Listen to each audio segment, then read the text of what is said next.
Yeah, so the fact that the indigenous American Indians were responsible for this whole idea of liberty that exists around the world today, nobody knows about that. But even the word liberty that's thrown around quite a bit in North America comes from the American Indian. And so in particular, how they may hold up the Magna Carta and look with a magnifying glass all over Europe, desperately looking for something that can tell them that because everything great and good had to come from white man's land in Europe. And they'll finally come up with Greece as a democracy. But it's been proven that the American Constitution and all the American system of government was copied directly from the Iroquois. And the Iroquois had a democracy, not in the 1600s as it's shown in all the history books, the Five Nations. They've traced it back now by comparing the records which the Iroquois have, the records of the number of people presiding over their Congress. And when they average that out about lifetime positions such as popes and archbishops and some of these people, and it puts it around the year 1300, which fits in very, very much with an eclipse that is said to have happened at that same time when the Peacemaker began the Iroquois Confederacy. So the whole idea that it was 1600, that's important that the history books all put that in 1600, because that's 100 years after first contact with the Europeans. Anyway, so the funny thing is, so now you've got democracy as finally admitting that the American Indians were the ones who gave the world democracy, and they had a real democracy at that point.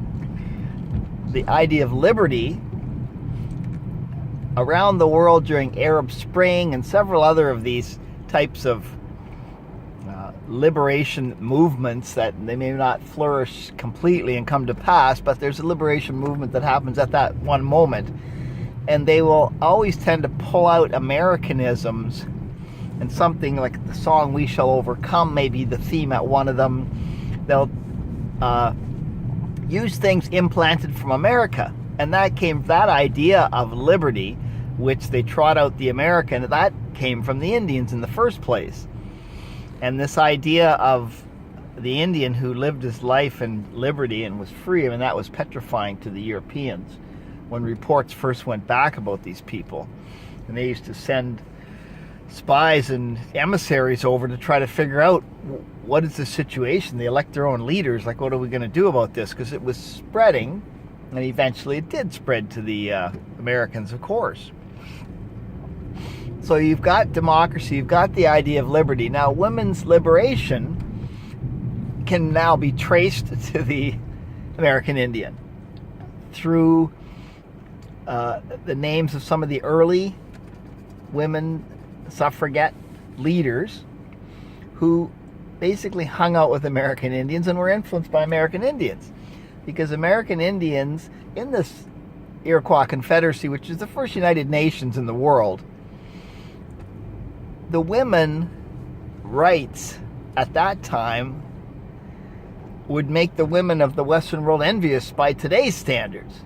600 years later, they were not only given a voice, kids were given a voice at the age of reason, they were given a voice. Everyone was given a voice. Slavery was abolished, as opposed to Greece, where it's 75% slaves, and the women were owned. They were property. Kids at the age of reason had a voice, women had a voice, men had a voice, prisoners and people that were conquered immediately became citizens of the Iroquois Confederacy, and they had a voice as well too. Now, so you've got women's liberation, the whole idea of women's rights, which is now seen. And now it seems that baseball was played here, was definitely played, something close to baseball was played here pre-Columbus, or before the Europeans came over to America. Now, they had rubber, because rubber was a gift to the world from the American Indians. And the Europeans were shocked when they first came over and they saw them playing a game a bit like basketball, and they thought it was alive and they ran away from it. But now I'm finding they had a game somewhat similar to baseball. So since the Abner Doubleday, inventing baseball is pretty well been debunked by historians, and a lot of the other people who were purported to have invented baseball, a lot of them have been debunked. It's a bit of a mystery right now. Nobody really knows. So I love the fact that now the Iroquois are thrown into the mix. Maybe not the Iroquois, but some of the Iroquoian people anywhere are now thrown into the mix as possibly the inventors of baseball. That's probably the best part of all. Anyway, isn't that funny?